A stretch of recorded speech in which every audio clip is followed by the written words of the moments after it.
Hi everyone, welcome back to my channel. This is Luna over here. I am a real estate agent here in Philadelphia, and I'm just about to prospect, but I should just pop in here real quick and do a quick little video. So I had the opportunity to chat with a follow-up call to a seller, and usually, to my understanding, a seller who is at the age of 80 to 90 years old, and I cold called that prospect, so they called me back, it just gives me a signal where they are a have-to seller. So I was under the assumption of thinking that it's going to be turning to a listing pretty quick. It's going to be an easy conversation.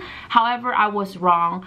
With our second follow-up call, I had find out that they are not have to sell seller, and they have a very unrealistic price, and they're not even sold on using a agent to begin with. So immediately, to me, they're just unqualified. So it wasn't a great conversation. It just made me appreciate my past sellers a lot more. The seller who does have to sell, they have the equity to pay commission a lot more. So in today's video, I'm going to talk about my top 5 most enjoyable transactions I have done so far. And number 1 is the property that I have sold in Northeast Philly.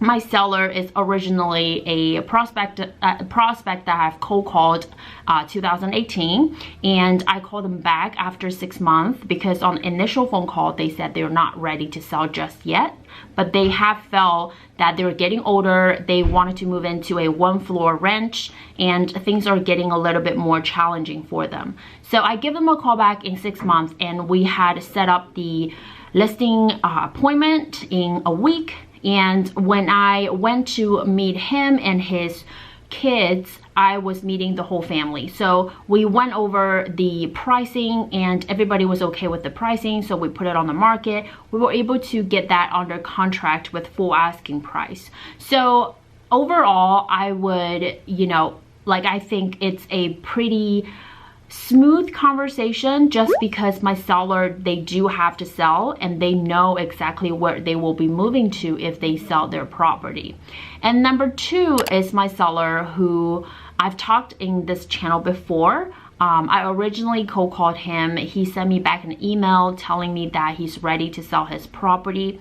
On our initial conversation, I didn't really qualify him that much. He said that he might be thinking about selling, so I sent him a magnet business card, and he ended up sending me, he called me, he put my magnet business card on the fridge, and it went to my voicemail, so he emailed me, and I called him immediately back. We found out a time to meet for the listing appointment and sign the listing. So for selling the property, I think the number 1 challenging most agents are facing is definitely pricing. However, if the seller, they do have to sell, they're willing to sell it at fair market price, then the objection came to the agents will be significantly less. So that's my second transaction. And the third transaction, I think it will have to be my seller at Princeton Avenue. I cannot believe my camera just died, but okay. So thirdly, it was a transaction. It's also a cold call, and I originally was calling the street up and down. So I had talked to this older gentleman, and I asked him, I was like, if you're thinking about selling your house, he said yes. And I was like, okay, well, let's set up, appointment for me to lay eyes on the property, came over and take a look at the property. And then he said, sure, can you come over Thursday? So I went over there, and we talked about, where he's moving to. And he said he can definitely move with the kids, with his, daughter or his son. He said he felt really lonely because his wife had passed away like a year ago. So I asked him, if you are a realistic buyer, how much do you think the property is worth? And he had told me the price, which is significantly less, because they bought it 40 years ago. So I told him, I said, I can do a lot better. I told him what the fair market value is. So we had signed a contract. It was pretty easy.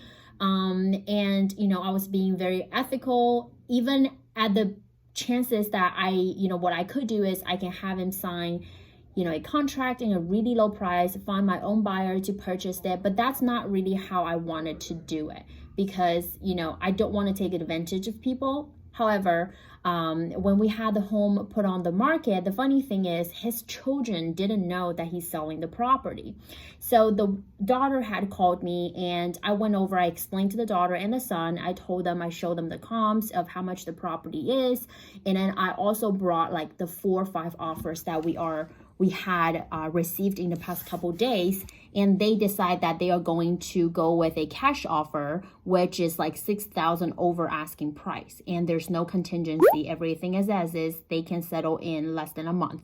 So the family was really happy with what I did, and that was really a happy transaction. So fourthly, I will say it was also, it's not a cold call, but the seller had found me on Zillow website.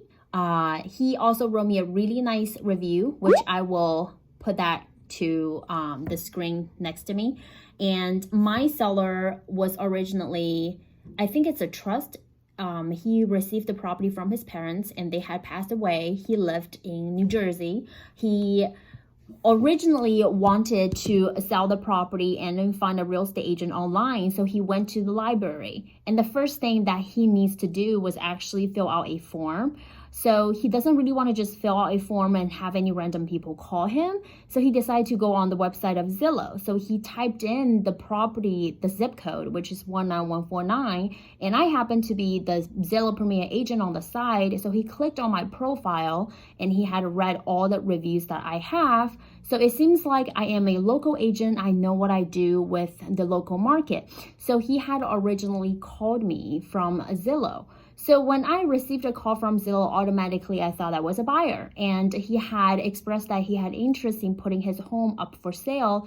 So I was driving then, and I just pulled to the side, and I pulled out my phone, write down all the features that he has with the property, and I qualify him, see if he's a qualified seller, when does he needs to sell the property, and what time frame that I have. So I set up a listing appointment immediately.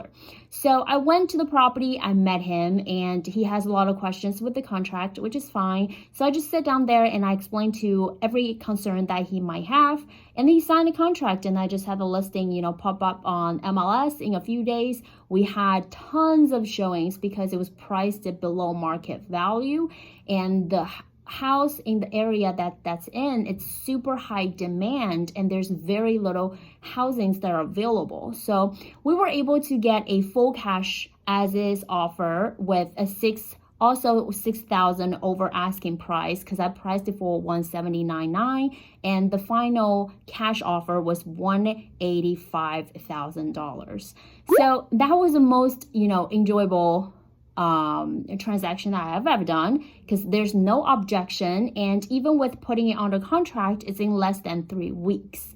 So that was number 4. And last but not least is one of the buyers I have come across when I first started selling real estate, when I was an agent for the first 6 months. And they are an Asian couple. They had a job in New York City. They wanted to move down to Philadelphia to have their kids to go to school. So when I initially met them, it was actually a Zillow lead. So I went to show them properties, and there are 3 properties that they have in mind that they wanted to see. So they loved the first property, and I showed them the second property. They fell in love with the second property, and we went to see the third. So they compared all 3 properties and decided to put in an offer for the second property.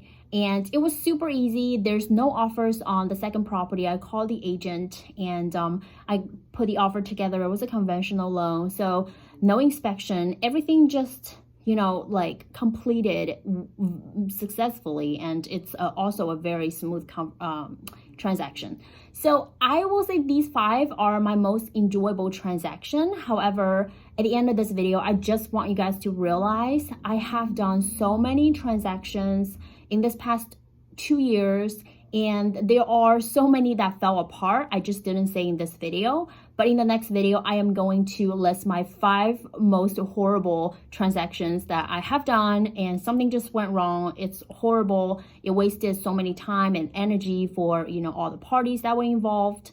So that will come up in my next video. So I hope you guys enjoy this video. Please, like my video and subscribe to my channel. I'll talk to you guys in the next one.